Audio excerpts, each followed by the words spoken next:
Good morning, everyone. I'm Darshan Kendrick, and I represent the great district of 93 in the House of Representatives, which is East DeKalb and South Gwinnett. Serving my 5th term and is serving as the Chief Deputy Whip with the House Democratic Caucus and the ranking Democrat on our Criminal Law Committee, or Judiciary Non-Civil as we call it.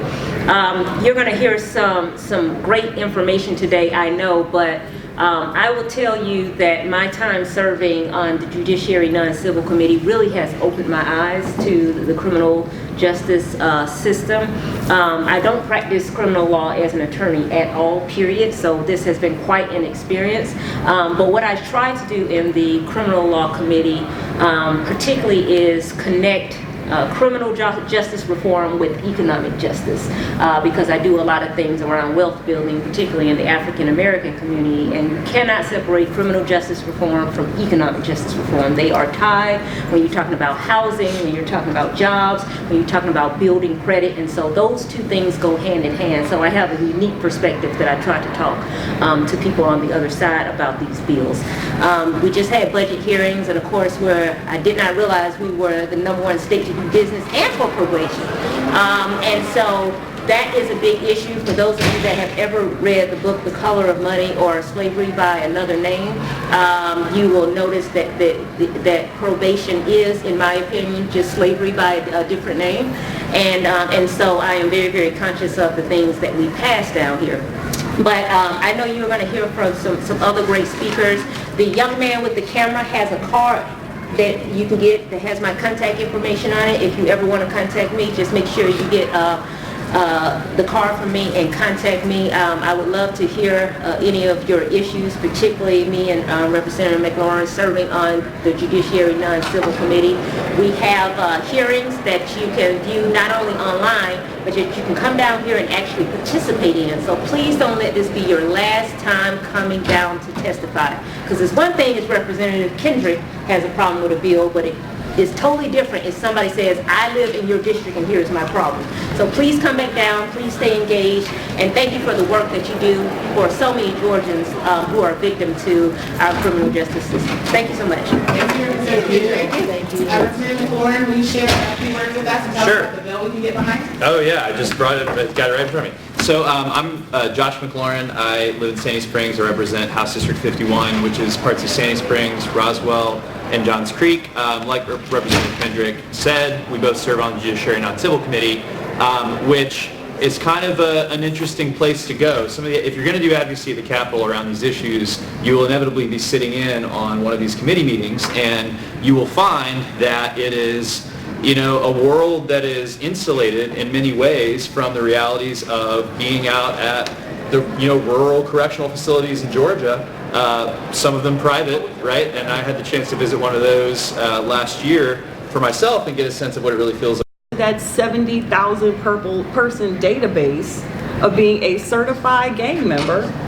How do you get off of it? Does this mean that you're labeled for life as a gang member? I think that the narrative that's put, it kind of reminds me of the super predator narrative. Like we have a super predator narrative back in the 90s. We had this super predator. I feel like we're doing the same thing with gangs. And the gang that they quoted the most was like the ghost face killers that is a white supremacist gang. So if you were lit in that hearing, it was almost like you were saying, we have this huge white gang problem. But I feel like if we looked at that database of 70,000 people, it's going to be far from white supremacists. I feel like it is. And I have a 16-year-old African-American son. He's not in a gang, but I wouldn't be surprised if his name is on there too, because how do you get there and how do you get off? So we have to be diligent, not drink Kool-Aid, is I think my message. I'm on Health and Human Services and Juvenile Justice, and I can ditto what my colleagues said. Please come down. I think the biggest message that legislators get is the people that are here, the people who contact us, and definitely the people who come to hearings. So if you ever need me for any reason, my information's everywhere. Representative Hutchinson also sits on, you said juvenile justice, but is an advocate for raise the age. So that's another way and policy that we're trying to get children Absolutely. treated as children in our system, and so. And just to say a little bit about that, I know we're running out of time, but when I first got here, I was like, so why do we arrest 17-year-olds? And they said, well, because a 17-year-old pays more in fees as an adult than they do as a juvenile. I said, so we're arresting children for the money? Yeah, we are. So yes, I would love to see the age raise. But thank you for having me. Yes, thank you so much. you. Sorry, you guys have like 3 minutes to get on a. I'm sure a lot of things have already been said. I'm pretty chapped about the budget proposal that's ripping $80 million out of mental health and adding millions to private prisons. So I'm sure it's already been said that the largest mental health service provider in our state is Georgia State Prisons. We've criminalized mental health. I've got 3 bills that address criminal records. One is just eradicating all arrest-only records. There's 10.5 million Georgians, there's 4.32 million GCIC records. The overwhelming majority of those are non-conviction arrest-only records. So this would eliminate those. Also a probation reform measure where probation would be limited to 24 months. It's research proven that probation is not effective after 18 to 24 months. But we just keep people on ad infinitum probation for money, and it's just a trap to violate. That would end at 24 months. And then there's a child support debt bill. I work with the homeless, and a lot of my guys who are coming from homelessness, they get employed and they're wiped out with a major child support debt, and they're coming from incarceration. So this bill, while someone is incarcerated, waives child support where the meter's not running to build up accrued interest. And this, upon release, they would get before a judge within 60 days to modify that child support bill to match their current circumstances. So just giving somebody a fighting chance. Plus, it's not getting to the kids anyway. This would get money to the families, give the returning citizen a chance to ramp up to that full measure. But And what was your name? I'm sorry. it's Greg Kennard, Kennard. Not Kennard, guys. So at this time, can we say thank you to our state legislators and let them know? See you all a little later, your colleagues. So, you see some of these folks out here and you can point them in the direction of someone who should be talked to, do that, steer them towards. And a quick plug for the subcommittees today. We're gonna do that. You're gonna do that We're already? gonna do that, Okay, yeah. yeah, at 1:30 and 2:30, I should be at both judiciary and non-civil subcommittees. We'll be taking up real bills. So that'll be a great opportunity to see it in action. One thing. Yes, I just left, I'm sorry I was late, I've just left a literacy panel because we all understand that if a child is reading a level at 3rd grade, the chances of being incarcerated they spike exponentially. So I'm working on both ends of the spectrum, early child education, mandatory kindergarten, so I have some bills in education and corrections because these two things are very much connected. Thank you guys very much. I'm actually going to take a point of personal privilege and change the agenda just a bit. I'm going to have Ms. Deborah Gonzalez to join Mr. Wesley Person for us up there to have a quick conversation about local criminal justice systems and the impact that this mass incarceration and excessive probation have at the local level. I think sometimes people get really wrapped up, and it's a good time to say this in terms of a presidential election. People get really wrapped up in every 4 years elections matter, the president matters or the governor matters, but we don't think about all politics is local, and when we think about, I've moved away from saying, you'll hear us refer to the criminal justice system as the criminal legal system, recognizing that there isn't a lot of justice in the system for people, particularly people of color and people without financial means. But also, I moved away from saying just criminal legal system because it implies that there's just one. And there's not just one criminal legal system. There are multiple systems. There are hundreds of agencies in Georgia that are responsible for moving and deciding about how to either cage or put someone on correctional control. And so these are two individuals who are running for a local office. They are here because they understand the dynamics of the state and how the state laws impact local jurisdictions. But I want to have a conversation. They're both running for district attorney in Athens and in Gwinnett County. And so I just wanted to let them kind of talk about what they see as the district attorney's role or a prosecutor's role in addressing mass incarceration, what you think the prosecutor's role is in thinking about appropriate sentencing when you're thinking about probation, and what do you think people in your communities, that some of whom might be in this room or are watching you on live stream, might need to start thinking about when they think about how important your role or the role of a prosecutor would be. Either of you can start. Okay. I'll defer. Thank you. Well, good morning. Again, my name is Deborah Gonzalez. I was a former state rep here for Athens in 2018, and now I'm running for district attorney. And one of the reasons I'm running for district attorney is we haven't had a true DA election in 16 years. And this is something that's pretty common in Georgia with our DAs, that they run unopposed. And so it's not unusual if you look at our DAs that they've been there for 15, 20, 28 years. So in Athens, we've actually only had 2 DAs in the last 48 years. And so that means that they have a certain mindset, right, about how they view their role, very much courtroom oriented of, okay, we are going to measure our effectiveness by how many people we convict and how many people we can put to jail. My perspective is the DA is not just that person who's looking at what's happening in the courtroom, but is also a leader out in the community that is looking for solutions.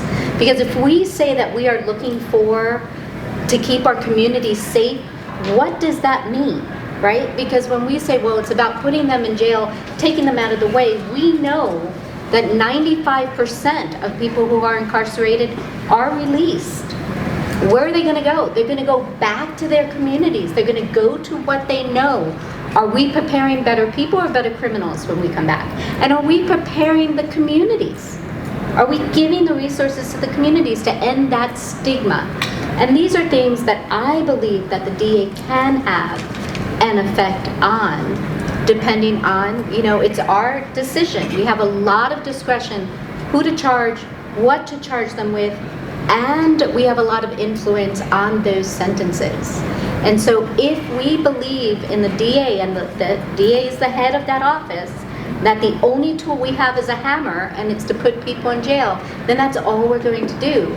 But if we instead look at the different options that we have, like accountability courts, which unfortunately are being cut by the budget this year, if we're looking at restorative justice practices, and these are not strategies that we need to reinvent the wheel. I mean, we see them working in other places in Georgia, in other jurisdictions in the country, so we can bring things that work and that are more efficient. Because the other thing is, and we talked about this last week at the Talk Tuesday, it's so expensive, these systems, and they're ineffective. They're not doing what they need to do. But we are spending millions of taxpayer dollars doing that. And so an example, you might have heard in Athens, they just rounded up 16 people in this major drug bust. And you say, wow, they brought all this in. But then you go and look at the details of how much they actually got, about $84,000. Divide that by 16 people, you're talking about $5,000 a person, right? Are those the big drug dealer? Are those the big, when Representative Shelley Hutchinson was talking about the gangs, is this really what we're supposed to be doing and going after in that? I mean, yeah, it looks great. We've got 16 people and all of these drugs, but what is it per person and how much is it costing? That was 23 agencies, 300 agents to bring in those 16 people.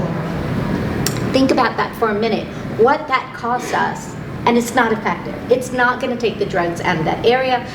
And look at who they targeted, okay? Is it any surprise that all 16 of them are people of color? That means that there is something much more, isn't there, going on that we need to address. Thank you. Ms. Gonzalez, Mr. Person? Totally agree with Ms. Gonzalez in terms of her analysis of the situation. My background has been criminal defense. I've been a criminal defense lawyer since 2008, primarily practicing in Gwinnett County. I was a former prosecutor.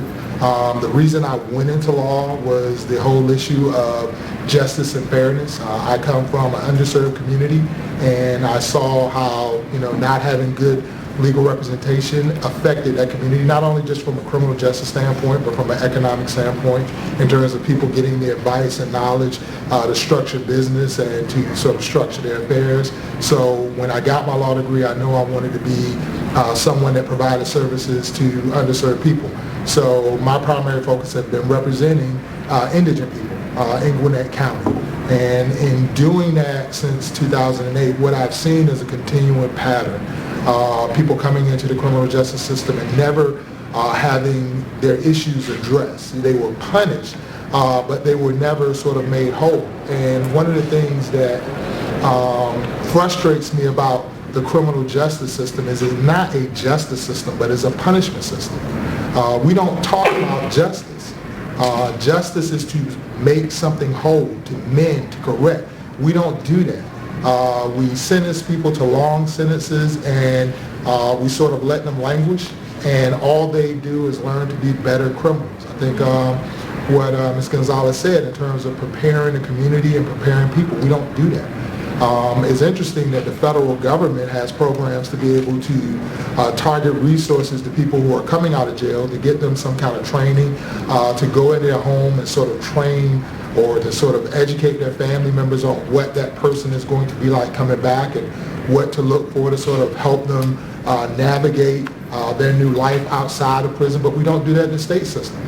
We don't do anything to sort of bring resources to people to say, okay, your loved one is coming back. How do we, prevent them from going back into the same behavior that they came out of? I mean, we have a lot of models that we see effective in areas of substance abuse and alcoholism in terms of mentorship and discipleship, but we don't do that in the criminal justice system. We don't do that on a scale that is impactful. One of the other things I think Representative Hutchinson talked about the narrative. And, we talk about this gang crisis, but number one, having represented people who've been accused of gang activity, usually it's 4 or 5 young African American males in a community, and they identify with each other. They create a hip hop group. They call themselves, the Boogie Down Brothers. They all wear brown and black. And they hang out, and like young men do who are attracted to a certain form of music, they make videos where they boast about certain things that they shouldn't. And now all of a sudden they're a gang, and they're facing gang prosecution because one of them may have, had a little bit of weed on them, and now they're involved in criminal gang activity. They're labeled, and that carries, but they're not a gang. They're a group of young men that are emulating what they see on TV. Sort of creating a hip-hop group, but they're getting targeted as a gang. And now they're in the system. And now they have to face that burden throughout their life.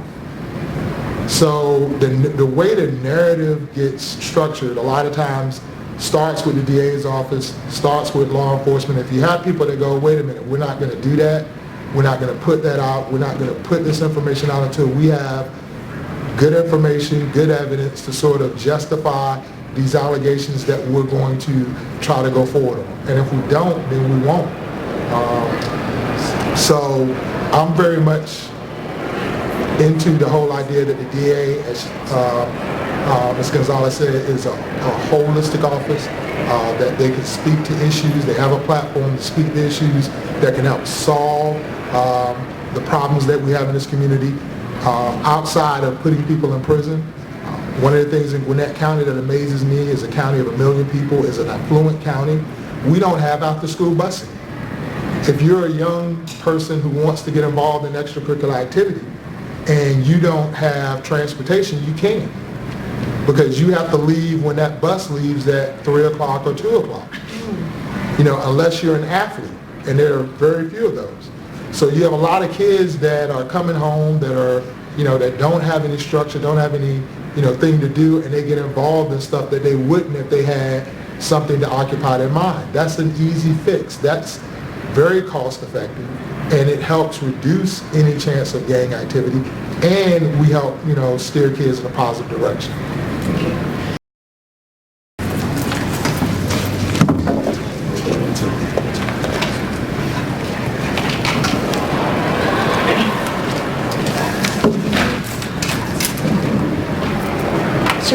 Anybody else? I'm True Craft. Brendan's coming.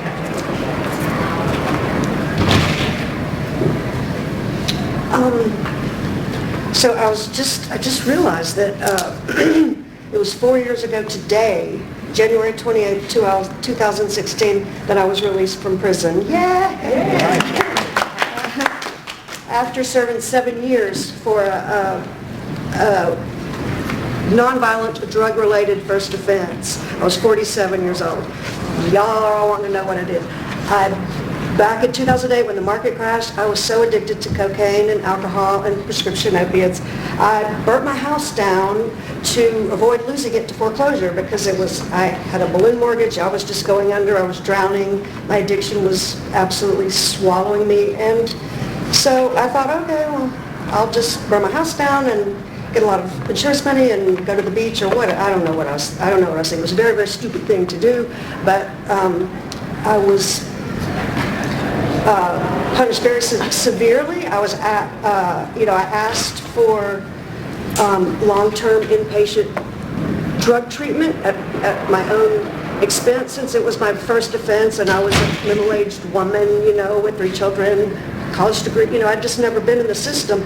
And they said, no, we're going to punish you, and we're going to punish you hard. So they sentenced me to 20 years, served 12 in prison.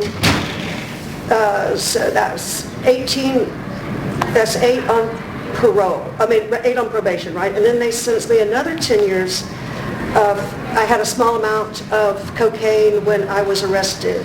So I was sentenced in 2010. I won't get off of probation until 2040. So I'll be 80 years old. And they did it deliberately to stack, he deliberately wanted to make it as long as possible. And he had that power. So I'm pretty much screwed. But I sat there for 7 years. What did I do? I sat in a cage. I read books. I was locked away from my family, my children. My mother died. The whole thing while I was gone. Your life passes out there, and I'm sitting here. Did I get anything reformative out of prison? No. But I did get recovery from drug addiction. And that was the most important thing that I got. And when I came out, I was on fire for justice reform. So I went out and I earned, I got licensed as a certified peer specialist in addictive disease and in mental health. Went out there to, help people, but nobody would hire me because I had such a long sentence. I'm on paper for it. So, I tried to go to the hospitals where people, help the overdose victims. They wouldn't hire me. I tried to go to Forsyth County Drug Court and help the people facing prison, trying to get into recovery, help them. They wouldn't hire me. Tried the insurance, the healthcare industry like Anthem and Blue Cross Blue Shield, they had big pros. They wouldn't hire me because I'm on paper, I'm this risk, whatever. So here I am with all this fire, but it's just being wasted. So I was briefly for a year. I opened up my own peer support recovery center up in Forsyth County, and tried to do everything as fast as I could. Tried to get 501c3 as fast as I could. Tried to get grants with DBHGD as fast as I could, and I was actually awarded a grant, but. The stipulation is you have to be a 501c3, a nonprofit, for 2 years so they can monitor your business sense and your business plan and all that. Well, I didn't have that, and I was running out of money, so I had to close that down.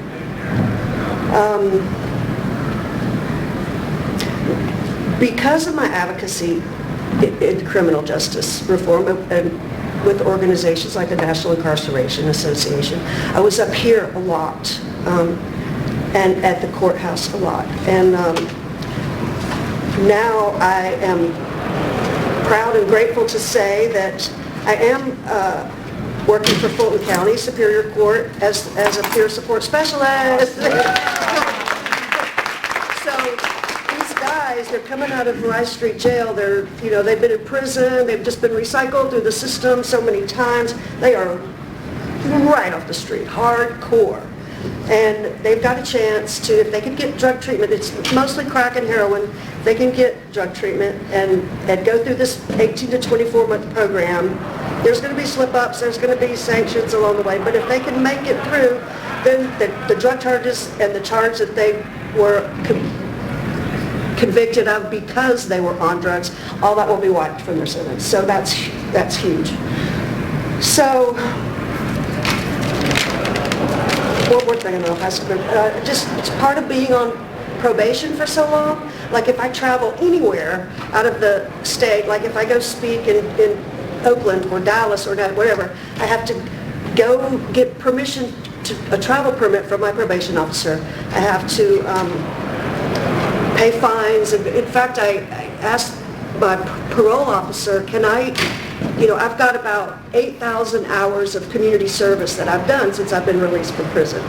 Can I please have my parole wiped out so I can go back before the judge and say, please reduce my probation?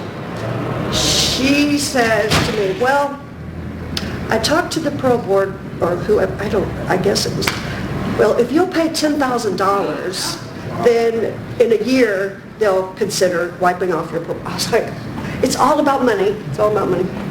Okay.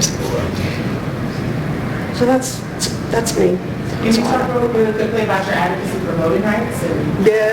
Yes. I mean, that is,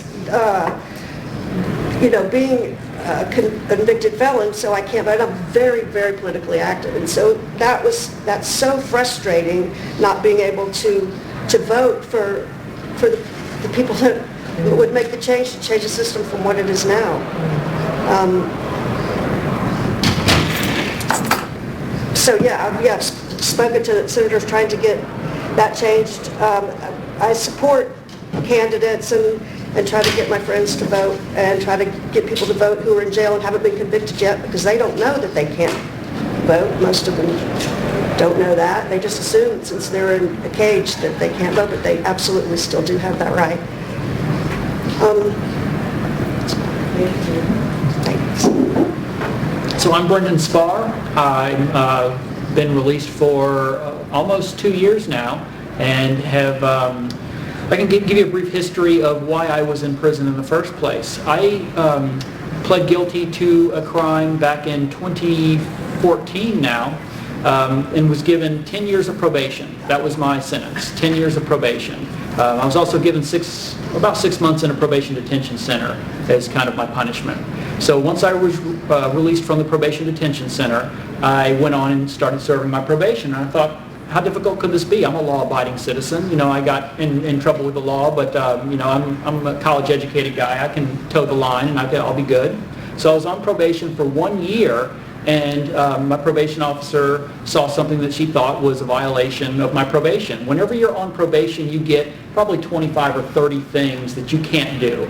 There are things that you and I do every day. It could be consuming alcohol. It could be just a rule. It's not a law, it's a rule. And if you break any of those, you've got to answer to the judge.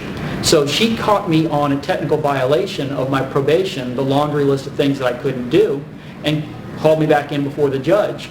The judge saw to it that I didn't have any prison time before, and he thought, well, this guy doesn't believe in law. He's not a law-abiding guy. We need to send him to prison to teach him a lesson.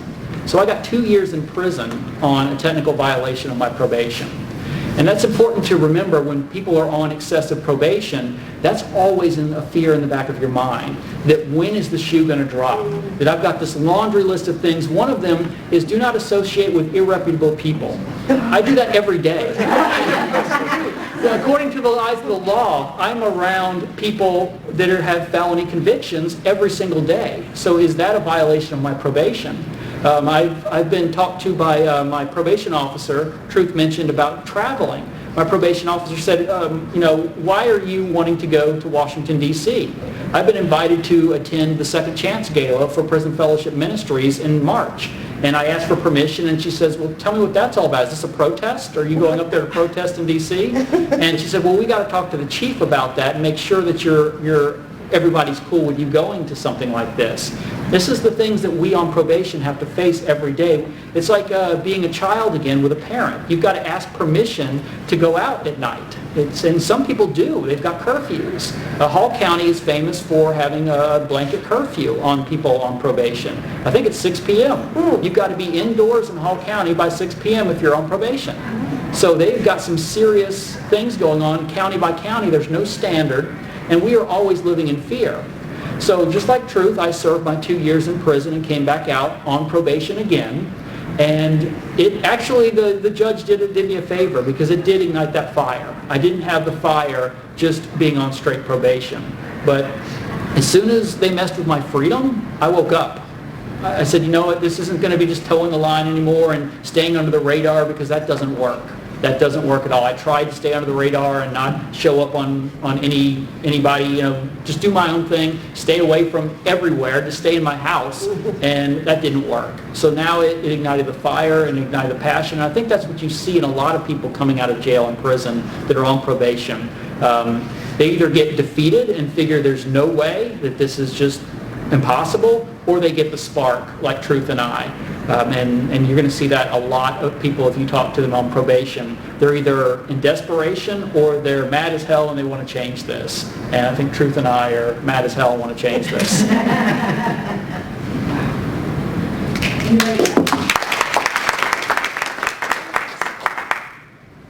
want to ask any questions, share any comments? Angela, am I supposed to be turning it back over to you? I'm happy to whenever that's appropriate. I think you take the questions, we're leading into the discussion. The one thing that I would like to say is we took the time to put the policy talking points and action items at the bottom, as Marissa and I, and she leads on, for you to hopefully go across the street and have a conversation with your legislators. Upstairs. They're upstairs, but whether you can reach them. Yes, go right ahead. So the commissioner, the Department of Community Supervision Commissioner, Michael Nail, last week spoke in the budget hearing, and he spoke about the diminishing returns. You may have heard that from Greg this morning. You heard about the diminishing returns. You actually have a flyer with his direct quote. And the quote is also on our YouTube page. If you go to justiceday365.com, we were hoping to have some audio video and actually play his remarks for you in this room this morning, but you never know what you're going to get in the Capitol. But if you go to justiceday365.com, click on the YouTube link, you can see his comments about the diminishing returns. And Truth, how long have you been free in the free world? 4 years. 4 years. I've been out for 2. The diminishing returns of 18 to 24 months is evident right here. It's right here. What's 10 more years going to do to correct Truth and I? Do we really need all this excessive probation? Yeah, I guess to that point about kind of what can be done right now, I think that what Truth and Brendan did for us right now is demonstrate not only the specific and harmful way in which the system impacted their lives, but the idea around shifting narratives that we're seeing take place on this issue right now. So when we're thinking about the policies that got us here, I try to tell people we had a governor who led on criminal justice reform and spent 8 years trying to move meaningful, important, good public policy reform, but it took us centuries to get to the place we are, at least decades to think about tough on crime, racist, harmful, oppressive policies that created this system. And what we have now, in terms of a drug epidemic or a recognition of the need to do a little bit something differently, is a new face on what criminal justice looks like and who it's impacting, how we can start talking about the impact that these issues are having on various communities, how it's not something that should be ostracized and stigmatized as an other, that's just them that engage in this conduct. It's now becoming a more holistic conversation. I think when you think about allies and looking at intersections, that's a huge part of this. This system of mass incarceration, it brings in all kinds of different vulnerable groups, people who don't make a lot of money, people who have mental health issues, people who have substance use issues, people who don't have appropriate documentation to be here, the people whose parents don't have the appropriate documentation to be here. So people, all those ways that we have intersections. And so when you think about what are some specific things that we could do right now this conversation around at least recognizing that the data that we know around the reason why we're talking about opioid epidemic or the difference between mental health as a health issue is because of what science is telling us, where the medical field is bringing to the table, what kinds of scientific evidence-based proposals are being put forward. And what Brigham is saying right now, what other states around the country have recognized, is that putting people on probation for life, for 5 years, for 10 years, for 20 years, Georgia has the longest probation rates in the country. We have people on average on probation for 6 years. All the research says, after 2 years, you're actually hurting. You're not helping, you're hurting. Because when someone has to walk around with this scarlet letter, it makes it harder for them to get a job, makes it harder for them to take care of their children, makes it harder for them to be able to contribute to their society by being able to vote for the people and the policies that impact their lives. So all we're doing is hurting. So can we at least line up what the data and the research and the evidence is saying with the practice? And so a lot of what we can do right now is just that.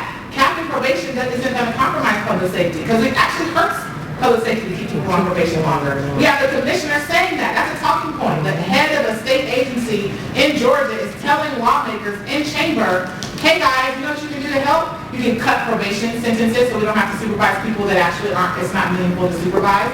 We heard from Representative McLaurin who said, you know, we have people under personal control that are only there because they can't afford financial obligations.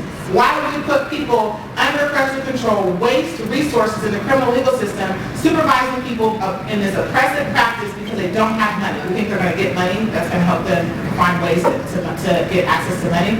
So how do people get in the criminal legal system in the first place? Because traffic offenses are criminal, and because people who can't pay for having a broken tail light or who are holding, burning leaves in their front yard, having a local ordinance violation, those things are criminal.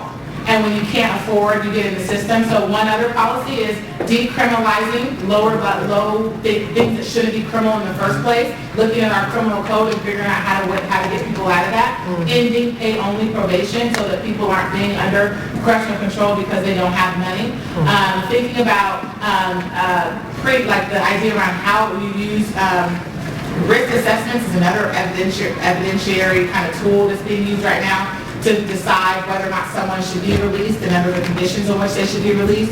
So we should be mindful of these systems, how they will impact racial minorities, how they impact people from various communities. So we could have a conversation around specific things that may work and we might want to push forward. There are, again, some specific policies that are going on right now or should be talked about right now that you all can get behind. And I think one of the representatives also stated about keeping people out. So the league talks a lot about disenfranchisement. In the long run, there is a bridge between a connection between criminal and economic justice. And there is no justice if you're not allowing people to be able to take care of themselves and their families. Because when you're continued under criminal community correction supervision, if you get a job and it requires you to go out of the state, you still have the possibility of someone denying it. So you will have someone putting a cap on how much you possibly can make for your family for 10 years or so. And that's not what we consider justice. So utilize your tools that you have, social media and things like that. Keep these issues in front of your legislators, in front of people that have the possibility of change in policy. That's why you have over 50 partners coming together in this partnership for criminal justice reform. That's why we realize that as there are all aspects to get into the system, as Marissa has said, it's going to take various organizations to help us keep this issue front and center. Yes, I have a question. I saw just a little blurb, and it didn't, but anyway, that Governor Kemp is pushing some criminal justice, or whatever the term is. And how is that affecting this particular conversation? Is he looking at, is he trying to promote increasing sentences, keeping probation, or is he focused on other aspects of that? Do we know? Yeah. Yes, we know. look at the budget. Yeah, so, right, and, there's a long saying, right, you know someone's values by the way they spend their money, right? So what we know in Governor Kemp's budget, last year, last fall, he asked agency heads to cut their budgets by 4%, 4% now, 6% in the next fiscal year. The projected, or the proposed budget to lawmakers for this session has significant cuts to the indigent defense system and accountability courts and mental health services and that kind of thing. But it also gives money, invests money in more prosecutors and in more resources for prosecutors and in more private prisons. So essentially, when you think about at least the idea around shifting resources, and it was clear in the task force, the anti-gang task force, that they're focused on prosecution instead of prevention. So when asked specifically, like, is this about prevention? No, this is not about prevention. It's about prosecution. In the hearing yesterday, the GBI director, Vic Reynolds, who's the former district attorney of Cobb County, who spent time talking to lawmakers about the crisis we're under in terms of gangs. That's one of the governor's priorities, to deal with gang violence. There's been a few committees that have been put together to deal with that issue. What they said, one of the things that was really concerning that was said yesterday in the hearing was that one of their goals is to go around and make sure that every person who's charged gets every charge they're supposed to have, and they want to add and enhance the charges whenever they can, as well as getting the longest sentence and the most extreme sentences that they can get. So it is very much about, so what we expect is on the issue of gangs to see not the kinds of stuff we're talking about here, trauma-informed care, offering opportunity, identifying ways to really reduce violence. They are co-opting that narrative that they keep us safe by, being punitive. And so we expect to see things like enhanced penalties for gang charges that are gang affiliated. We expect to see perhaps the charging of more children. So in terms of SB 440 cases, that's the Senate bill from years ago that has a direct file for children to be tried when they're 13 and older for certain offenses. What we may see is that instead of the 10 offenses that are on that list now, that there may be more that are added there in ways that get 13-year-olds in the criminal legal system earlier. The other issue that we know that one of his priorities is around human trafficking, that there's been a lot of conversation around dealing with trafficking and sex offenses more generally in terms of trying to widen the net of how they can prosecute and increase sentences. So again, we expect increased penalties there, which, just so we're clear about it, Georgia gets a gold star in punishment and cruelty. We don't need to think about how we can make our laws any more severe in terms of giving people time. When people do studies and surveys on Georgia's law, we always get a 10 out of 10 on prosecution and punishment. They're not like, you know what, you really could do a better job of prosecuting these cases. What they say to us usually is like, we don't do a good job identifying victims. We don't do a good job offering resources for people to get out of these systems. Those are things we get the 7 out of 10s in, or 6 out of 10s in. So what we hope to be able to do in terms of advocacy is that we recognize those things are an issue in communities. I think that people, particularly people who think that our advocacy is just like we don't really care about violence, we care about violence in our communities, we care about access to opportunity, and so instead of letting them co-opt those conversations, trying to give more information about what actually works, and in states and communities that really have gang issues, because let's be really clear, there are some communities in the country that have gang violence issues. Georgia's not one of those states. They tried some of this crazy stuff that Georgia wants to do now, increasing this and creating a database and a registry. They're like, that doesn't work. Chicago's like, we gotta get rid of that. California's like, we tried that. It's a waste of taxpayer resources. It's not keeping us safe. It doesn't work. So at least we can say, let's not do things that have proved to fail other places. Let's try to do some things that are innovative in the ways that Governor Deal was thinking about how we might be able to avoid people having contact with the system. That was a long answer, I'm sorry. Yeah, any other questions or comments? I'm happy to answer any other questions. About mass incarceration. I'm really stepping into this and trying to learn and understand. What role are private prisons playing in that? Is there a relationship there? Are we seeing that go up or increase? Yes. So is mass incarceration. The evolution of slavery was to find a new cash cow. Right? So when you can no longer get free slave labor, we have to figure out how we were going to get people working for free. Right? So all of the things that drove people into the system from the very beginning of the time we know about modern criminal legal system have this idea about profit. And it used to be that private companies would lease convicts from the states and have them work for them at very low cost, right? They were paying the state to have access. And so that kind of thing has continued throughout. What we know, just as recently as 2016, is that when President Trump is elected, the stock market responds, and stock in private prisons shoots up. Because there was a recognition that this is the way in which we can keep going with what we've been doing. And so the shorter answer is private prisons came into this, private industry comes into this by telling the government, at the rate you're going, you're going to need some more space. And we're going to be a little cheaper for you. We will allow you to pay us based on how many people you send us. And we will make sure that we have a certain level of occupancy in our prison. So you're going to pay us to have at least 90% occupancy. Right. How you fill this baby up is your own way, but you're going to pay us here, right? So the terms of coming in and offering a service to the state to get a profit off of it is something that we continue to see. The private prisons had not gotten the kind of increase that they had gotten recently. In the time that I've been down here, I know there was like a ask around like an increase a few years ago that they got kind of at the last minute, maybe in 2016 or 2017. But Governor Kemp is directing, I think it's $800,000 in 2020 or 2021 to private prisons, and then another $2.5 million in the second year of this budget. So we have 4 private prisons in Georgia. They house about 5,500 people in them.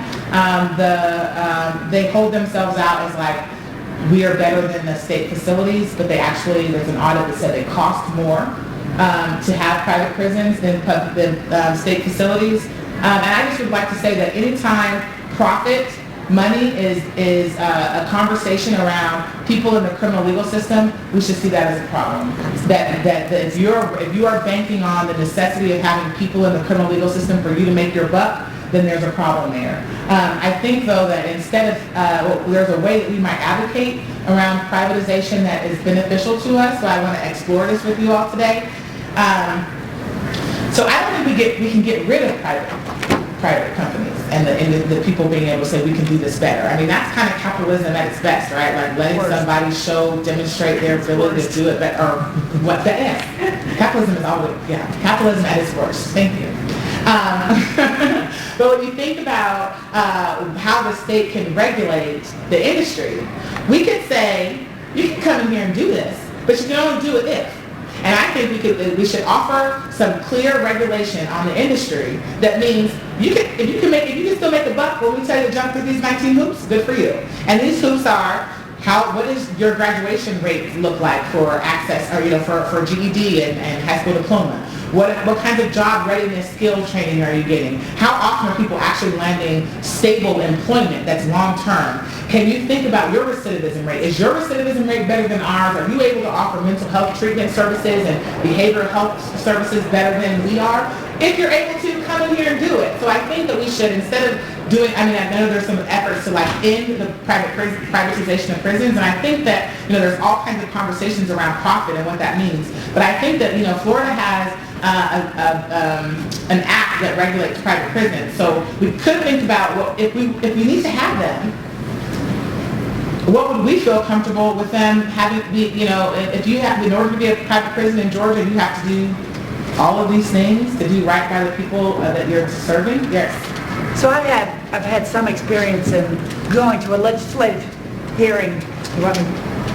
I've had some experience going to a legislative hearing where all the speakers spoke about what the reasonable, what the studies show, what the reasonable way to do something is, and then they all immediately vote the exact opposite. Do we have any sense that kind of reason and statistical studies and experience from other states, especially Chicago, even though they might not listen to California, might prevail? we're always optimistic. I think I had this conversation recently. I think that the only thing that we can do as people who care about this is be honest and do our work and provide our numbers, provide the information in hopes that it will be seen as credible to at least some or all. I think that, I can say that I think we're in different times than we were when I came out and started practicing in criminal justice on these issues. And I don't think that there's the same level of attention to data and evidence and truth as there used to be. I mean, so I think that we just keep trying, all we can do is keep trying. When we get it, hopefully we get some elected officials who can be persuaded by the evidence and what the best practices are. I think that one of the things that moved Georgia forward in criminal legal reform was our budgetary crisis. That's what's so profound to me about right now, is that Governor Deal came in during the Great Recession and identified the criminal legal system as a place where we could save money and do things better. He invested in some programs that actually showed that we reduced recidivism and offered particular people opportunities to lead productive lives in their community. And what we see now is the undergirding of, the doing away of those very same policies that have demonstrated that they work. And we're not talking about 10 years later or 15 years later. We're talking about 2 sessions after the governor left office. We are now trying to defend accountability courts. So I say that to say that, I never thought we would get here, at least not this soon, but I guess I could say that, in all kinds of sense of our political space right now. So maybe as an advocate, could I say, and not, because I'm not in a 501c3, perhaps the threat that the state will turn blue might be some sort of advocacy point? I think that there is a conversation around holding elected officials accountable and letting them know that if they don't move forward with the policies and practices that we think impact our community, but positively impact our communities, we will vote them out. I will say, though, that the idea, and I wanted to make this point about elected officials of color too, that Democrats, the idea that just one party has a good understanding of how this should go will yield better results is not actually the case. I think that all elected officials, everyone who's running for office, should be held accountable this way. I think we give certain elected officials passes because they represent a particular party or they say they are progressive or liberal or whatever those things are, but in fact, those are the politicians that introduce bills to increase mandatory minimums and create more crimes and, talk about getting these kids out of school so that, these are the same ones. And so I think that we should, recognize that in this public policy space as a representative of 501c3, that our argument is not that one party or one person is actually better, but we should be more comprehensive in how we approach these things with the understanding that if you don't do what you say you're going to do or what we expect of you, red, blue, purple, green, whatever color, we're going to do what we can to educate people in that community about what it should be and what it could be, and they can decide how they, who they want to vote for based on the evidence and data and information that we provide. So also, so also just getting back to the woman right here, in addition to what Marissa said, prison industrial complex is a term that's often used in conjunction with mass incarceration, because one is an action and one takes more comprehensive view of all of the entities that are involved in benefiting from mass incarceration. And there are some line items probably in this state and other states on the budgetary level that benefit from if individuals are making phone calls and their collect calls are higher than the normal rate. Health insurances that have to service the facilities. Other types of ways that prison industrial complex is larger or just impacted or driving the mass incarceration. Because you wouldn't have mass incarceration if, as Marissa said, nobody was benefiting from it. So if you really want to further your education, look at all of the various things that benefit from that, driving more people into the system.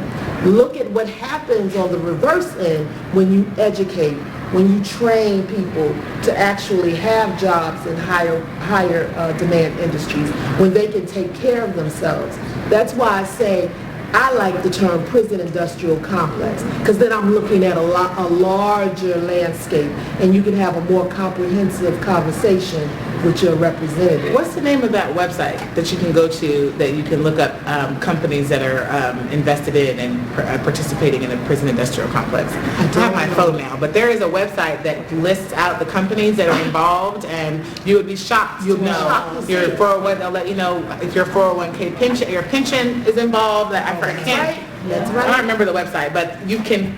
That's a way to figure out how comprehensive this whole thing is. And then the last thing I would like to say, because we're associated with our national affiliate, is that there are only 7 states in the nation that have recently ended gerrymandering in terms of how you allow census to be taken for individuals that are currently districts, right? And so the National Urban League, New Jersey was just one of the states that became the 7th one. New York, California, Maryland, Delaware, Nevada, and Washington. So perhaps look into that too, because we advocate for voting. Your vote matters, and we look at those that are disenfranchised for being able to participate in this right, and the impact of that prison industrial complex, and how the census is being impacted by that thing right there, okay? Because it does make a difference. I throw it back to John. Yeah, I guess that's what good morning, everybody. John Roy, this morning early. But I just wanted to add something from somebody. We're certainly dealing with policy. It's a policy issue, but there's always politics certainly involved in the creation of policy. And I'm reminded of what President Johnson said to Dr. King in the Oval. As much as passionate as President Johnson was about civil rights, or not passionate, he said to Dr. King, make me do it. You got to make me do it. Right? And when they work, I worked with 2 governors, 3 governors so far, and you have to make them do it. I wish I could tell you that morality dictates the legislation of policy. It doesn't. You have to make them do it. And against the backdrop of where you have big money interests pouring in money. And that's true, right? It's about money. Yeah. It's about the money. So you have to make them do it. So, and what does that mean? So here we have a brand new administration that has taken sort of a different way to go. So we have to figure out a different strategy. Morality is certainly not going to lead them, and that's fine. That's okay. But how do we sort of counter this now against the backdrop of big money interest? And so we have to figure out a way forward. Is that educating our policymakers? Yes. Is that educating our people who are being affected? Absolutely. But we have to make them do it. And as hard as that is to sound, in Paris, it's not as sophisticated as it should be. That's just the truth of the situation. I have a question, how do you think placing restrictions on probation sentences will impact the way judges actually sentence? Yep.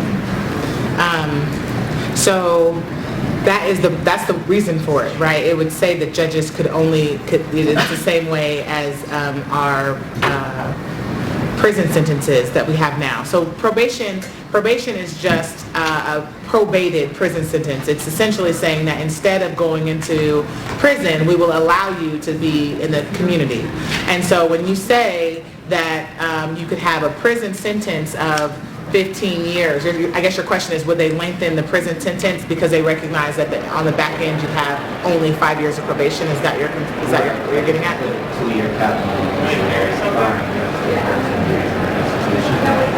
Georgia is one of the only states that really uses that blended, you do time and you do probation to the fullest max. It's called a split sentence? Split sentencing. Never seen it used the way we use it in this state, to be so punitive and so lengthy in terms of the amount of time that an individual has before they have their full rights again. But I don't think you're finished answering this question. Right, so in the sense of the split sentence and the idea that a judge may give more time, recognizing that they won't have the back end, is still a part of the maximum amount of the sentence. So that's still something that they would still be capped at the total amount of the person's sentence. When you get at whether or not they would decide to increase correctional control by diverting those individuals or sending those individuals to prison instead, I think that we could do a little bit more research in terms of how that has happened in other states, but I think that that would be one of our considerations. I think that the judges do that because, and the judges that I've talked to about it, they will be opposed to it. They won't want to do it. They enjoy having people under that kind of correctional control in their supervision. I would say, though, that they would run up against the possibility of parole, right? And so you have probation and you have parole, and those are two separate functions. One is the executive branch, one is the judicial branch. And the reason why judges will say that they will impose long probation sentences is to avoid whatever the parole board is going to do with regards to how quickly they might be released. So judges would say before, if I give somebody a 10-year sentence, parole's just going to let them out in 2 years, and if all I gave them was 2 years of probation, then that person's essentially, how do I know what parole is going to do with this individual in terms of their supervision and control? Judges like to have that kind of ability to call that person back in to their courtroom under probation conditions. That's exactly why I was sentenced to 30 years, so the judge could have that control over me until I was 80 years old. That's exactly what he was non-verbally saying. Right. I've got you. Right. So I say, I guess the long way to say that is you are right to assume that that people will try to get around this policy of continuing to be harsh with the sentence. I would just stress that we would, in the statutory construction of the cap on probation, we would try to do our best to make it clear about the how and the what, and to do what we could to avoid that situation. And I think that if what we found is that we were able to say that what we're seeing is a large uptick in people being sent to prison, not because they pose public safety risk, but because judges feel like they need to be sent to prison instead of probation, then you're talking about hundreds of thousands of dollars that the taxpayers are spending on people who don't pose public safety risks. So then we would come back to a situation of perhaps needing to reform the law in addition to try to deal with that. So this is really always a game of whack-a-mole, if you will. That's how we got to the system we're in. End slavery, convict leasing. Get rid of convict leasing, think about chain gang. We think about chain and private, right? So every time we do something, the private prisons aren't even the real problem anymore. Now it's pre-trial, right? Because they're like, well, we'll monitor, we'll do the GPS monitors. We'll do the supervision. We won't do now we realize you guys don't like paying for cages. Okay, or you're not in the cage business anymore? What are you in the business for now, and how can we make $1? So I say that to say that every bad actor is going to respond to try to do what they want to do with it. Our job is to try to do everything we can to contain it and be as responsive as we can. And the only way we do that is to do things like this, talk to communities who are impacted, find out how the laws are being implemented so that we can come back down here and say, you guys had the intent to get people out of correctional control. What we're finding is that judges are using this kind of, this loophole or this other way to hurt people. So you're right to identify that as a probable issue, but we hope that we can still be able to address it. Can I chime in on that? The DA plays a big role in this as well. The DA is the one who recommends a sentence before a case goes to trial. So let's say a charge carries a sentence of 1 to 3 years. Me as a DA, I can say, hey, or talking to the defense attorney, also, well, my recommendation is that they serve 1 year, do 1 year on probation. So a lot of that stuff pre-trial comes from the DA's office. So if you have a DA who's willing to push and say, hey, I don't want probation for 5 years or 6 years or whatever, and a lot of that stuff can be worked out pre-trial if that is the guidance from that DA's office, and say this is how we're going to recommend sentences going forward. Now ultimately it does fall on the judge has final say, but the DA's voice carries a lot of weight, and I don't think that the community really realizes that I would say the DA is probably the most powerful person in the courtroom, is the most powerful person. Right, we get to decide what charges go forward, and we get to decide what we're going to recommend on those charges. So having DAs who have the vision of everything said in this room is going to be huge on impacting the system by saying, hey, I don't want this person on probation for 5 years. This is what my recommendation is, and it would be great if you have a negotiated plea. That means the prosecution and the defense, they come together, they've talked to the individual charged with the crime, they accept that deal. The judge will more than likely, I mean, they still don't have to, but most times they will. So my point is having a DA willing to push this stuff more will carry a lot of weight, and not just leaving it on the judge. And if I can just, from my own personal experience, with certain district attorneys, many district attorneys don't want to get ahead of when the governor's going to come out with a certain policy position. The government sort of shapes the way that district attorneys prosecute cases. And so in some instances, I've seen some district attorneys who certainly don't want to be on the opposite side of the administration. But now there are those who are a little bit more independent than others, but from a purely political standpoint, it's a little hard to kind of go out there. The governor's saying one thing, and you're sort of saying something else. So it's even for them, they are certainly going to lie. I don't know that that's my experience, actually. Well, it was my experience in New York. Oh, yeah. So here we have 159 counties, and we have a lot of, I only say that because I think that the intersection, and we're talking about local politics and state politics, and so even though the governor might have a certain platform and priority, like for example, what we saw here after the anti-abortion bill passed last year, you had district attorneys in Georgia saying, I'm not going to enforce that statute. I won't prosecute anybody here. So I only mentioned that to say you're right, that I think that in a lot of ways elected officials take their cues from higher level leadership, but I think that because we know that there are pockets of people in the state that you have district attorneys in the state that are looking for the name of being a progressive prosecutor, being seen as, in favor of various things. So I only say that to say, like, it depends, but I would think that sometimes they're willing to push back, particularly if they have a constituency that they know is not in support of that governor's platform. And I totally agree with this. My recommendation certainly going forward, against this backdrop of this change is certainly, one aspect I certainly is certainly finding those district attorneys that are progressive on these issues, and certainly within lend their voice to come in here. And certainly we can, whether it's before the judiciary committee, some of the committees, and sort of maybe doing a lot of pushback and some of that stuff. So I think if we can find them, it's certainly will be taken on the side. So yeah, so this gentleman. Oh, no, yes, go ahead. I just wanted to say a couple little variables I want to throw out there. First and foremost, to what the gentleman was speaking about the DA's office. There's an organization in Georgia. I'm from Miami, by the way, but I come back and forth to Atlanta. I'm a resident here as well. I'm a businessman. But one thing that I think about when you mention the DA's office is that, and I'm quite proud of Georgia for this, is an organization, I'm sure some of you know about it, called Gideon's Promise. Yes. And Gideon's Promise is doing some good things with the DA's office and things like that. Other cities and states around the country are not doing stuff like that so much. Unfortunately, they should take the lead of Gideon's Promise in Georgia when it comes to that.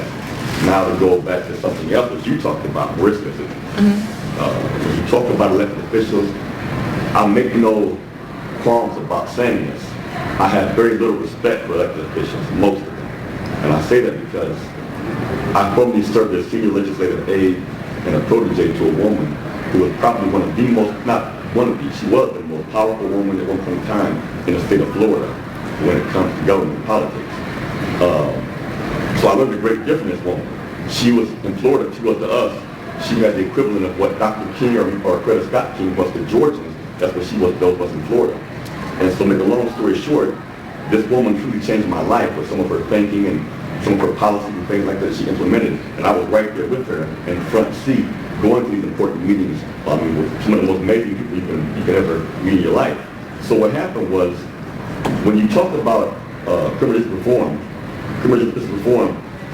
one of the problems I see all the time, because I've been doing this for almost 30 years now, is we focus so much on a punitive-based approach instead of a therapeutic and a rehabilitative approach.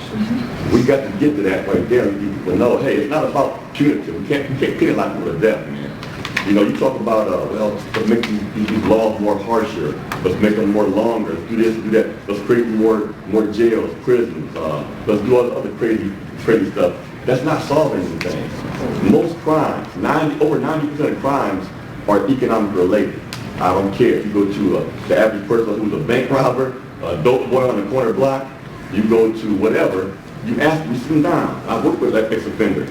And you have a conversation with them, you say, why are you doing what you're doing, man? Hey, man, my finances were all messed up. I messed up bad. I was forced to do it. I got a baby to take care of. I got my mama to take care of. I got my elderly grandmother to take care of. You know, whatever the case may be. Excuse me for that. But I'm just saying. So until we begin to think about it like that, it shouldn't be punitive based anymore. Because when you go serve your time, I had 2 brothers who were incarcerated. And what changed my life a lot was a few years ago, I myself had an unfortunate incident right here in Georgia where I was dating a woman who, she was a former flight attendant. And I go to her home, we've been in a involved relationship for 2 years. I go to her home and I literally caught her in the act of having sex with another man. Now, here's something that you guys probably don't know.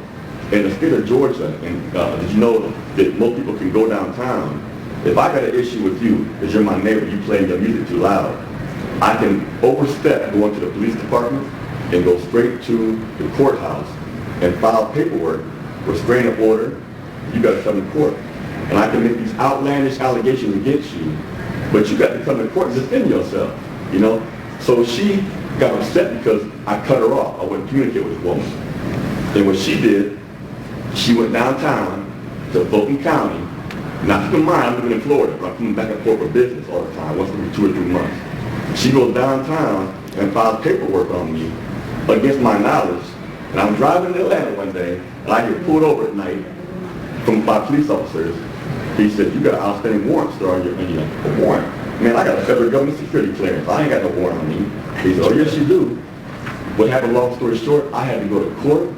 I went to jail for a couple of days, like until I got out. I had $1,000 in my pocket. They wouldn't let me bond out. They said, oh, no. You got to do one of your family members or a friend who's here has to get in contact with a bail bondsman, put up some property or something, pay the fee, and then come down and get you out. So they bureaucratized the whole simple process. You know, it could have been me giving my fingerprints or what have you and getting out. You know, but it didn't go down like that. So long story short, over a year later, I fought the case. I was not bowing down, backing down. I had to get 2 attorneys, and the case was dismissed. But $5,000 later, not including all the money I was spending back and forth travel and things like this, it was ridiculous, man. Right. So then, right around that time, my one and only son was tragically murdered. So when you talk about somebody who got some anger in him, some fire in him, man, it put some fire in my ass that you can't imagine, you know? So I have a message, a very strong message, and I tell everybody, when you want to talk about this stuff, most of it's smoke and mirrors, first of all. Well, I'm hoping you have a social media or something, you can use a platform. I have not, as of right now, man. But it's interesting question you say that. Most people who claim to be about criminal justice reform, it's all smoke and mirrors. You're talking to a man who's in there, you know what I'm saying? I've worked with city, county, and state legislators across this damn country, from California to Florida to here. Let me tell you something. When you get a chance, when you talk about criminal reform, I speak a little bit fast sometimes. When you speak about criminal justice reform, do yourself a favor and look up the 50-state blueprint by the ACLU. Those of you who are involved with prosecutors don't even know about that. So when you see that, you start saying, wow, look at all this money each and every one of these states are wasting on technical probation violators. It's ridiculous. I got a partner, I'm invested in a couple little small businesses, and one of them, this gentleman served 25 years erroneously in the Ohio prison system. And to tell you how, I won't say all, but most of those who claim to be about justice reform in Georgia, I offered them this concept which will prove to solve this whole issue with technical probation violators, and it will save the state millions of dollars a year, tens of millions that they're wasting. Not one member of the criminal justice or civil justice committees contacted me back. talking about this. And I'm shaking my head saying, wow, imagine this. I'm coming to you, telling you that I'm going to give you something that can solve your issue, and you won't even take the time to contact me back. So again, these people who get up here, and to Marissa's comment where she spoke about how elected officials, I don't play with them. They've been trying to get me to run for office for the last 15 years in Miami, but I refuse to do so because I don't want to get caught up in that foolishness. But let me just tell you something. I'm happy one of my good young lady I know quite well, Sabrina Martin, Trayvon Martin's mother is here. But the fact of the matter is, I'm just so frustrated and tired when I see people get up in groups like this and they get the grandstand. That's fine and good, women can be happy, but I've been there. You talk to the choir, you know. I know what's really going on behind the scenes, you know what I'm saying? And the smoke and mirrors, you know. We really appreciate you sharing. I got one comment here, 2 comments, and then we're going to head over so we can start talking to lawmakers. I was actually going to ask you, Marissa, to kind of break down also, I think what would be helpful, because Amendment 4 passed in Florida, right? But Florida is a place where individuals can petition to put things on their own ballots. Georgia's not that sort of state. I mean, you could speak with your experience about how in the state of Georgia, until elected officials decide that they will pass a law to allow citizens to pass laws, they become a very important element for us to get. Yeah, you're absolutely right. So a lot of people were like, well, can't we just do what Florida did to restore the rights of people who have been disenfranchised because of felony conviction? And Simone's point is exactly right. The Georgia system does not allow us to do that. The people can't put things on the ballot to change the Constitution. In order to do that, the General Assembly has to pass a law and a resolution to put something on the ballot. So the elected officials get to decide what goes on the ballot. So it is a barrier for us. So there are a couple of ways that we advocate here, right? So that idea around getting elected officials here that can promote the changes that we want. But you also think about what you might do in your community in terms of education and mobilizing people around this issue. So public education, political accountability, and litigation. So the Southern Center and ACLU and other organizations like that are interested in restoring rights to people who are disenfranchised. We will pursue and continue to pursue constitutional remedies for people. So I think that there are lots of different strategies here, but we are not a state that can do what they did in Florida. One quick point just to tell people what the law is on voting. In Georgia, if you have a felony involving moral turpitude, you are disenfranchised until you complete your sentence. But the way that felony involving moral turpitude is defined is to include all felonies. So every felony is disenfranchising, and the way that the complete your sentence is defined includes fines and financial obligations. So the modern day poll taxes and long sentences are keeping people from having their rights restored. Did you want to say something? I did want to say something because we've been living this nightmare for 17 years, and we have a situation, and someone was talking about, I think you said something about morality, and that you can't get them to fix it more, to do the right thing morally. And then sometimes it's hard to get them to do it legally. Our first-hand experience was my son 17 years ago, and he was railroaded into a trial, and he was severely trial taxed because he was there. He tried to get out of the trial. He couldn't get it. He was taken to court, and no due process, no witnesses, zero evidence with him. And when they discovered the mistake, his lawyer backdated a letter and sent it to us. So we've been going through this, and the judge said she would, when they found out he had signed or legally to plead not guilty, she said she would fix it, and that's what they did. So they finagled the paperwork, they finagled the indictment, and the other boys, the other teenagers who were involved got a much, fairer sentence. He got additional 29 years to serve to the door, where he has already served 17 years so far. So we've been fighting this, and the courts, all the misconduct on the judge, the lawyer, the DA, and all that. It's like, how do you get around the misconduct and like you say, when you bring it to someone's attention, then you know, people turn a blind eye, people don't want to get involved, and, you know, it's just, you know. Yeah, I know, I hear you loud and clear. I think to the extent that you believe that there are some legal issues with your case, there may be some ways we can point you into some resources. Do you have an attorney already? We have an attorney who is fighting for the fact that he was so severely trial taxed. Okay.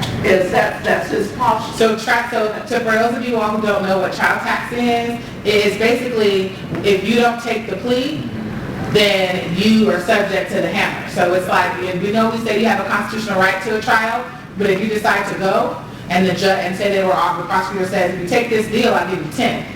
And you're like, no, I didn't do this, or and they're like, okay, you go to trial, the jury finds you guilty, the law allows a sentence of 30. Guess what most people get? 30. So essentially, it's not because you thought that I was so much of a public safety risk that I should get 30 years. You're saying because you decided to exercise your constitutional right to trial, we're going to penalize you for it. So that's what she means when we talk about trial tax. Okay. But there, you know, we've already started the process of going through the Superior Court and then the Court of Appeals, and now we're at the court. What's the one? Supreme Court? No, here, the highest court here in Georgia. The Georgia Supreme Court. And we're there, but you know, we just find that so many people that like they don't want to deal with it. People don't want to get their hands dirty. And then the thing, he's been fighting this thing where he knows that some of his constitutional rights were violated, and it's hard to find a lawyer to fight from that aspect where we have clear evidence of it. Yeah. So he's fighting, he's intelligent. Because they don't take a case unless they won't. So civil lawyers decide their cases based on how much money they think they can make. And so if they see this as a case that they aren't likely to win, they won't take it. And so that's the problem we have. And money because, you know, we're low income and, you know, and so I think that played a big part of it because the other boys who, you know, are home and moving forward with their lives, they had a name, they were related to someone famous, and they had a lot more money, and we did. I'm just a, you know, a poor widow, and there's definitely there's definitely a two-tier system of justice. People who have resources can avoid the system. People who do not cannot. Yes.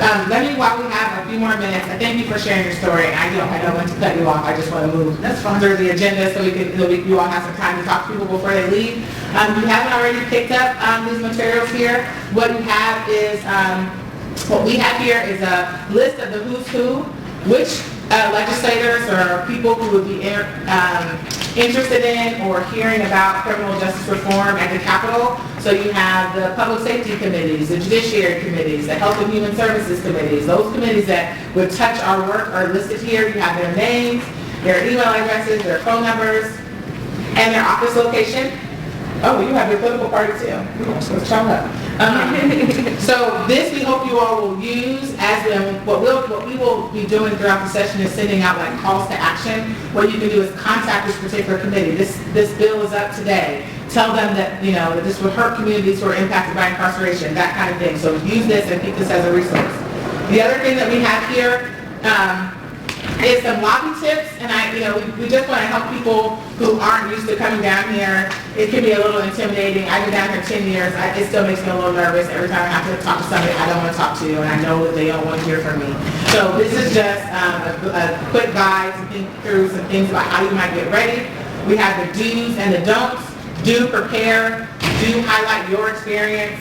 Do stay calm despite whatever they are doing or saying. Be open to questions. Ask their position and thank them. No matter what they say, no matter how they act, make sure that you stay gracious. Remember that you are representing the hundreds of thousands of people in the state who aren't able to get down here, who care about this issue from around the state. So even though they can be disrespectful, they can be unkind, they can be uninformed, we need to do our best job to remember who we're representing today, and that if nothing else, that we need to be better humans than they can be. So I know it's hard, it is certainly difficult, but please do it. The don't try to cover too much.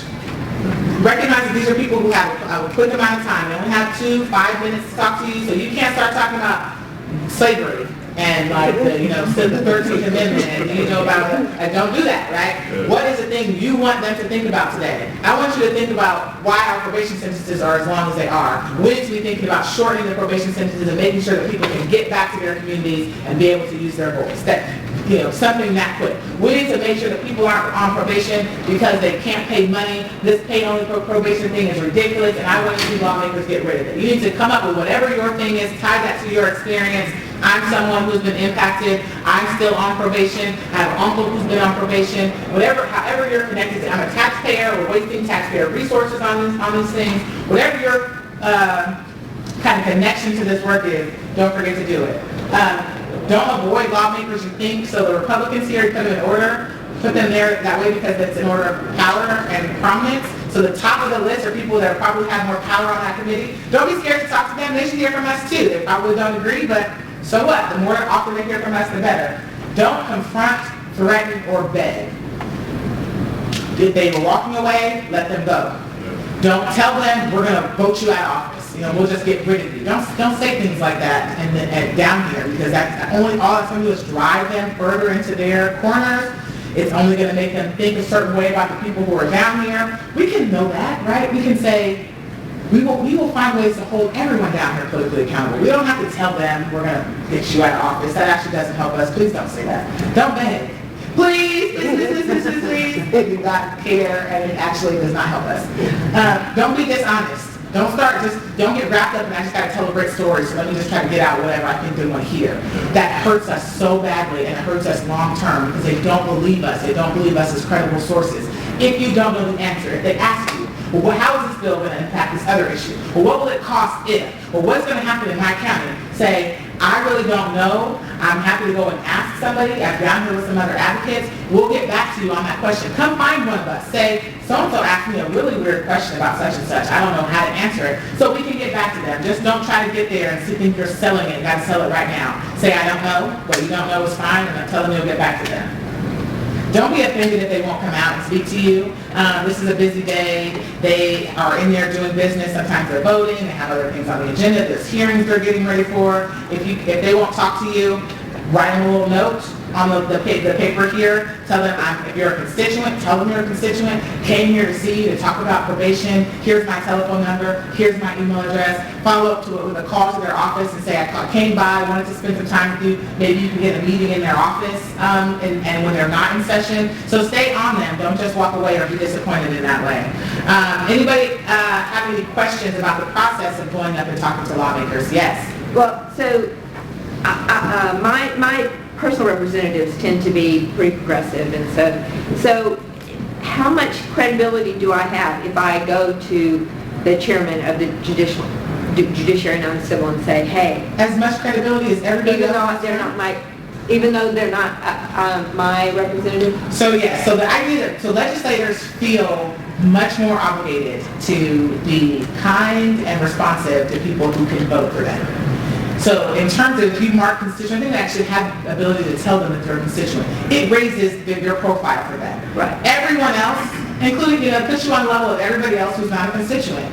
And it means that they should hear from people, they should hear from citizens, and your role there is, I came here because I care about criminal justice in the state. I'm somebody, a taxpayer. I'm a member. If you're a faith person of faith, whatever those connections are, because they sit on committees that you care about, and so that's your connection to them. That's why you should let them know.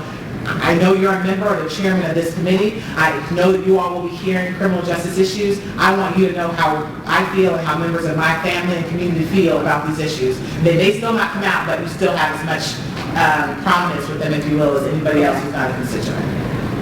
Any other questions? What you could do, even though the handouts are for you, if you feel like you can want to grab one or two of them and use that to send it into a legislator, you can do that too. I'm going to try to get the chairman of the public safety committees this sheet. And if they get 15 of them, good. With a little note, with your name on it and your email address, I came here because I want to see cats on probation. Circle Commissioner Nail's remarks. Commissioner Michael Nail, the head of the Department of Community Supervision, is telling you all the cat probation,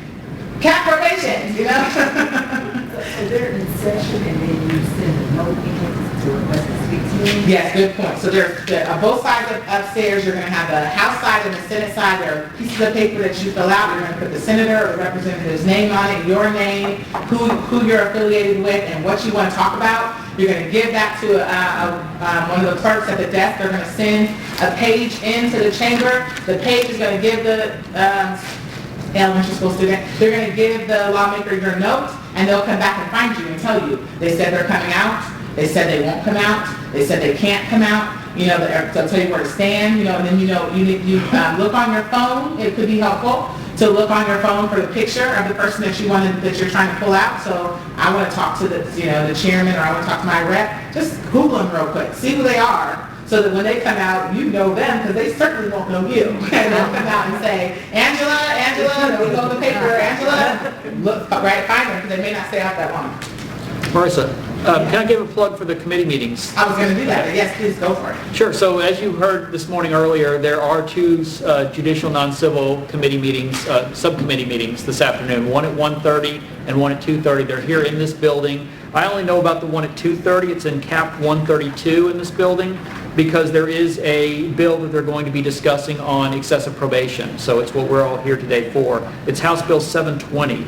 And what that's going to do is that's going to give a judge the discretion to sentence up to life on supervision for sexual offenses. So it will be for one group of offenses, but that group is all-encompassing. So it's the whole gambit of sexual offenses. The judge will then have the discretion to sentence anywhere from 6 months to probation all the way to lifetime on probation. And there's no research behind it, no leveling, no risk analysis. It's just the judge's gut. And that's what they're going to be discussing today, 2:30 p.m.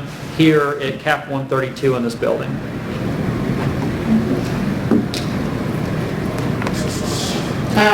The papers that Marissa were holding up are behind her on that table right there by the door. So anyone that didn't get, the listing. Yeah. We also have our Talk Justice Tuesday series. So this is the second of 8. So there we will do this almost every Tuesday somewhere at the Capitol or near the Capitol. So come and get a flyer. We have our Justice Day flyers here. I also need to say, in terms of hearings that are going on today, the Juvenile Justice Committee is meeting at 1 o'clock, I think. I got to check my phone to be sure. 1 o'clock around about race age. And the Sentencing Project is going to present. The Sentencing Project is a national organization that looks at policies and practices that are impacting race and economic justice. And so this is a friend and ally partner who will be presenting to the committee. So that is this afternoon, I think at 1 o'clock. I'm going to check really quickly to confirm. Any other comments, any other plugs or events that people should know about that are happening around criminal justice reform? Is the public safety still today? The appropriations committees, yes, the appropriation, right, the public safety appropriations committees are meeting, it started yesterday, today, and tomorrow to talk about the budget and the issues around the budget. So they are hearing from the agencies like GBI and DJJ and DOC and DCS about what they're expecting to spend. And it's really quite shocking to see them stand up and defend the cuts that are being made as you recognize what it means in terms of access to resources that the agencies will have. But they have this kind of spin that's like, we're just going to get rid of cell phones and hotspots and cars we don't need and not hire positions we don't need, and we're going to be great. Yeah. No, we're not. We're not going to be great. So let me see if I can pull up the times and the spaces for those hearings. The Appropriations Public Safety Committee subcommittee is at 1 p.m., 341 CAP. So in this building, 341, 1 p.m. Juvenile Justice is at 1 o'clock in 406 of the Coverdale Legislative Office Building. That is across the street.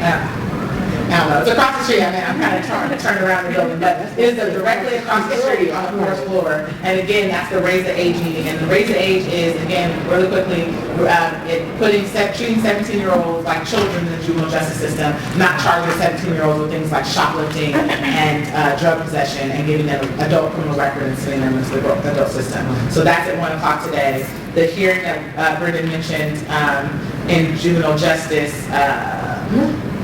is in 132. Okay, what's that? So that's the HB 720, that's the bill that would allow the imposition of a life sentence for sex offenses, and that is this afternoon in Cap 1. Can I ask a question? Yeah. Okay, for someone who says, okay, a sex offender, that's a big problem.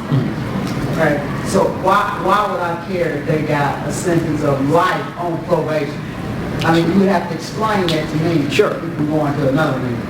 Sure, and that would be, the redemption and the diminishing returns that Commissioner Nail is saying across the board that after 2 years. And with sexual offenses, there is programming in place once you get out on probation and everything. There is treatment that's mandated and required. So as long as that treatment is mandated and required and gone through, that's saying that this one group of people can never get better, can never get right. And Yeah. I also just want to add to that because there may be and there are individuals who probably have done the things that they are now sorry for. But then think about the individuals that are younger who get caught into that sex offender labeling because maybe the young lady's parents didn't necessarily approve of Yes, but hold on with that though, right? Okay. Like in this space, that's not what this space is for, right? Okay. So we don't want to, no, I mean, I think that what you're talking about is like the recognition of what we have to do to sell it outside the doors, right? I thought I was just explaining to her. No, but I don't want to use this space to suggest that there are people that are we're only talking about these individuals who deserve this very harsh, cruel, ineffective policy. I want to talk about it. And that's what I was showing her, that there are other people in that, and that's where I was going. There are other people in that net. And I can use Commissioner Nail's words to kind of sum this up. He said he's advocating for a one-size-fits-one solution, not a one-size-fits-all. What this would do is give lifetime probation jurisdiction to the judge for everyone, not on a case-by-case, well, does this one deserve it, does this one deserve it? It could be anybody, any crime of a sexual offense. So it's not a one-size-fits-one, it's a one-size-fits-all, and Commissioner Nail is against that. Yeah, and I just want to make sure, the point that I was making, we do this for violent crime and we do this for sex crimes. We start pulling people out that we think shouldn't deserve the treatment and believing that others should. And all I want to say about that is, when you think about lifetime probation, this idea that somebody's just going to watch you for the rest of your life, what's the return on the investment? Because we're going to spend how many hundreds of thousands of dollars over your lifetime having you have to call into somewhere every week, or having you have to come. And so what I want to say is that I think that we need to explore the punishments or the regulation for everybody. For the person that we believe is the most dangerous sexual predator, for the person who's been accused of murdering multiple people, including children. And we need to make sure that our system works and that we are appropriately addressing the concerns around safety and health and community that we want. And I think that one of the things that we've done in the movement, at least the last 10 years for me, has been to pull people out. We want to make this about non-violent people shouldn't have to pay cash bail. No, nobody should have to pay cash bail. If cash bail is just about wealth, and you tell me that if you have $1,000 you can get out, but if you don't, you can't, you have to stay in, then why do we care if it's rape or shoplifting? Right. If we think that keeping somebody on probation just hurts them and doesn't help us, why would we say it's okay for this person and not that person? I think we should just look at the policy itself and say, would it make any sense to have a lifetime for, what are we really getting at? And if we really want to say you're dangerous to community, then that's the answer. We want to say we really are that concerned about you living among us. Right. Then maybe we should think about some policies that actually are going to work, and putting somebody on probation for life actually doesn't work. I totally agree with Marissa. What I was pointing out is sometimes we turn a blind eye to a policy because we don't think it affects us. Yes. And the youth at age, when they start going for our babies that are younger and try to start doing. So if we don't have that wider lens, by the time we catch up to it, it'll be too late. So I was going for the wider scope that when you said, I don't care about, I care, because there's going to be some other ones in there that, so just care about everything. Watch, be awake, be woke, and listen and have your voice. Use your voice, use your tools, right? Voting, let them know. I don't care whether they're upstairs or if they're wherever, across the room, down the street, busy bees, whatever. You know, your opinion and your vote matters. So use it on all of these topics. And that's it for us. We want to give you. What time is the session usually called? So they're getting ready to probably break for lunch here shortly and head to their committee meetings. So it would be good to think about maybe being able to pull 1 or 2 people out before they break, or to even catch them on their way to the committee hearing. So if you're planning on going to juvenile justice today or to the judiciary committees, that's a perfect place to find them too, to be able to talk to them today. It's in 406 in the Coverdale Legislative Office.